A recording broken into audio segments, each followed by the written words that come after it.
For the past week, we've been sharing with you our City News exclusive investigation into sex trafficking.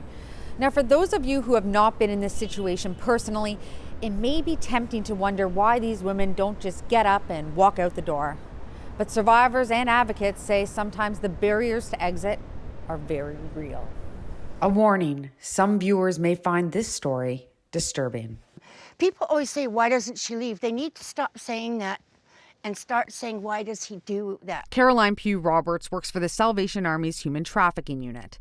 She spends her days and nights helping victims after 8 years of being trafficked up and down Highway 401. What happened the first time you said, I don't want to do this anymore? That's when I got my toes broken.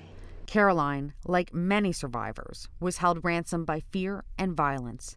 She takes us to one of the many motels where she was bought and sold. And I would sit in this filthy shower naked on the floor, hunched over, hot water pouring on me and a knife, trying to find the courage to kill myself. I've lost many of these women to suicide because you become that hopeless. You've lost contact with family. You have no identification. He, the trafficker, is the only reason that you're alive. Caroline's trafficker was her boyfriend. The so-called Romeo trafficker is one of the most common types of traffickers, but there are many others. You see the window next to the staircase? That's the bedroom. It's actually the first time I've been back here since the very last weekend that I worked.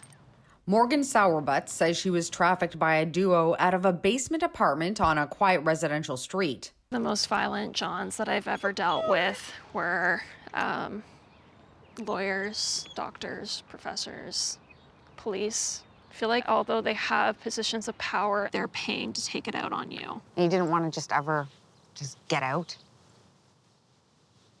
It would not have gone over well. I was scared of Brady's reaction. Like, what retaliation am I gonna face? Girls don't go to the police because they're too scared to. These are bad, bad people. Morgan did go to the police. Brady DeCourcy and Anna-Lee Giroux were charged with trafficking. And yet Morgan says she still had to face a John. I did have one officer come out to my house that I actually recognized as a John, and he actually used my working name. Now, anytime I see a cop out driving around or pass by them, I second guess and I wonder. The former head of London Police's Human Trafficking Unit acknowledges there's work to be done. What do you do when you're trying to catch the bad guys and some of the so-called good guys are the people that you catch, like police officers? That has happened in the past with many jurisdictions. Unfortunately, it happens. I can only speak for our service, and we have a very strong position that anyone who is caught, they're charged. Zero tolerance. What does that do for eroding trust with the sex workers themselves? I have not spoken to a sex trade worker about that, and what the impact is, I can only imagine.